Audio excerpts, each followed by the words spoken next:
Hello guys, welcome back to the channel. आज है 6th day और धीरे धीरे हम रोज एक वीडियो डाल ही रहे हैं। गुड। आज जो स्क्रिप्ट मैं पढ़ूंगा that is a horror story and आज कुछ डिफरेंट टाइप ऑफ वीडियो बनाएंगे।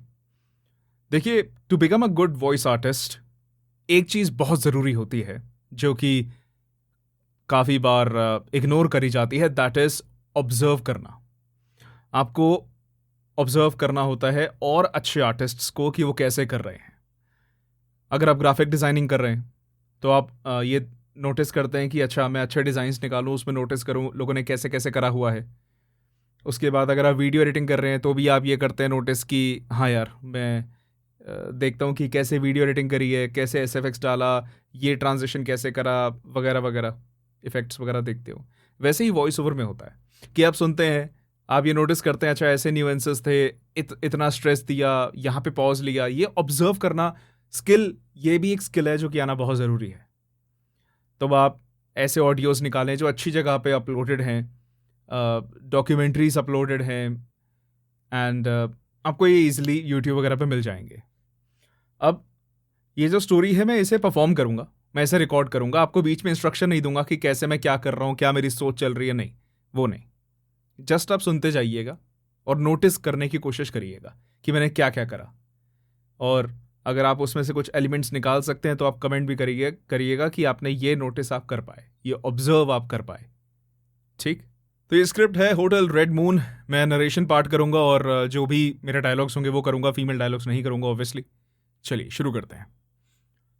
अब हॉरर स्टोरी है तो मूड हल्का मैं थोड़ा सीरियस ही रखने वाला हूं एंड ट्रांजिशन करूंगा जहां पर रिक्वायर्ड है।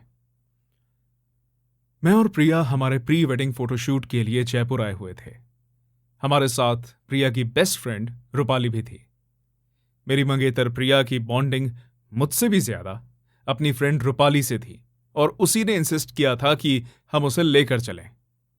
जयपुर तक हम गाड़ी में बैठकर आराम से लॉन्ग ड्राइव एंजॉय करते हुए आ गए थे, लेकिन थकान की वजह से अब जल्दी से किसी होटल में चेक इन करने का मन हो रहा था। हम लोग जयपुर की सीमा पर थे। एक छोटा सा गांव क्रॉस करते ही नहीं एक छोटा सा गांव क्रॉस करते ही सड़क के बाईं तरफ हमें एक बड़ा सा होटल दिखाई दिया। गाड़ी में पीछे बैठी रूपाली बोली। मैंने गाड़ी थोड़ी धीमी की ही थी कि तभी मेरे बगल में बैठी प्रिया बोली। मैं गाड़ी होटल के पार्किंग एरिया की तरफ ले जाते हुए बोला, अरे कोई भूत वूत नहीं होता यार, तुम बेकार में इतना घबरा रही हो प्रिया। वैसे भी इतने घंटे गाड़ी चलाने के बाद मेरे अंदर इतनी हिम्मत नहीं बची कि मैं शहर के और अंदर जा पाऊं। गाड़ी होटल की पार्किंग में लगाकर जब हम लोग बाहर निकले तो एक सफेद यूनिफॉर्म और लाल पगड़ी वाला वेटर अजीब ढंग से मुस्कुराता हुआ मेरी तरफ आया। उसने मुझसे आकर कहा, होटल रेड मून में स्वागत है सर। रिसेप्शन इस तरफ है जहां से आप फटाफट चेक इन कर सकते हैं। इस तरह का स्वागत मुझे बड़ा अजीब लगा, क्योंकि किसी भी होटल में स्टाफ पार्किंग एरिया के पास से ही हॉस्पिटैलिटी दिखाना नहीं शुरू कर देता। खैर, हम सब अंदर गए।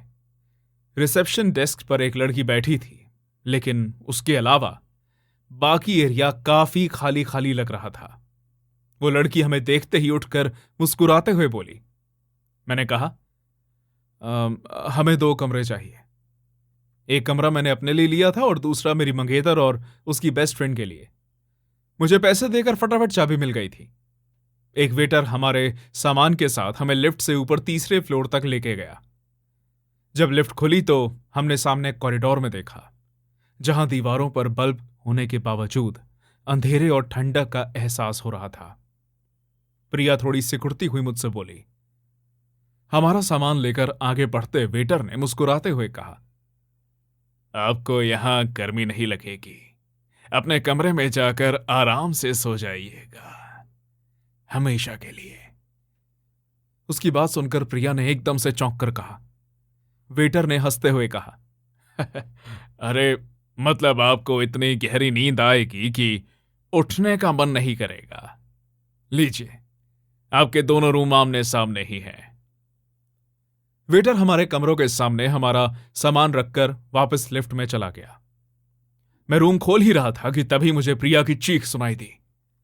मैंने एकदम से पीछे मुड़कर देखा तो प्रिया का चेहरा पसीने से भीगा हुआ था। वो घबरा कर मुझसे बोली।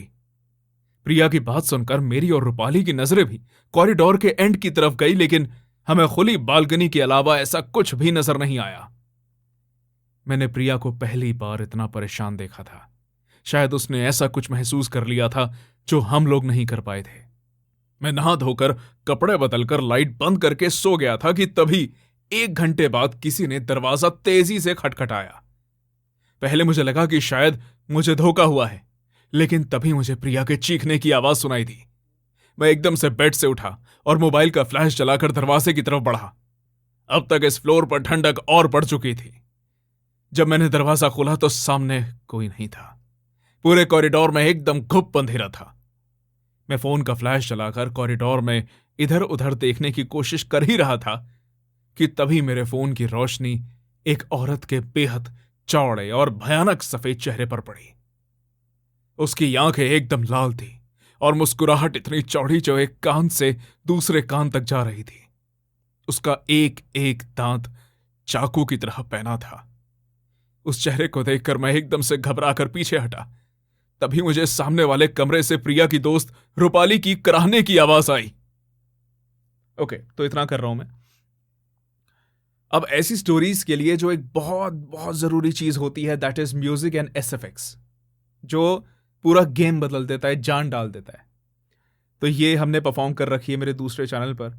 डिस्क्रिप्शन में लिंक दूंगा, आप सुनिएगा। बहुत अच्छी बनी है, कमाल का म्यूजिक, एसएफएक्स करा गया है, म्यूजिक प्रोडक्शन अच्छे से करा गया है। एंड तक सुनिएगा, स्टोरी भी बड़ी मजेदार है। तो आई होप आपने इस स्टाइल से कुछ सीखा होगा। एंड क्या आप चाहते हैं कि मैं ऐसी ही और बनाऊं कि जहां पे मैं परफॉर्म करूं एंड आपको इंस्ट्रक्ट ना करूं? इस स्टाइल की भी चाहिए, ये बताइएगा। एंड आपने क्या नोटिस करा इसमें, ये भी बताइएगा। तो कल लास्ट डे इस चैलेंज का, मिलते हैं किसी नए टॉपिक के साथ। Thanks for the response, keep practicing, take care and bye bye.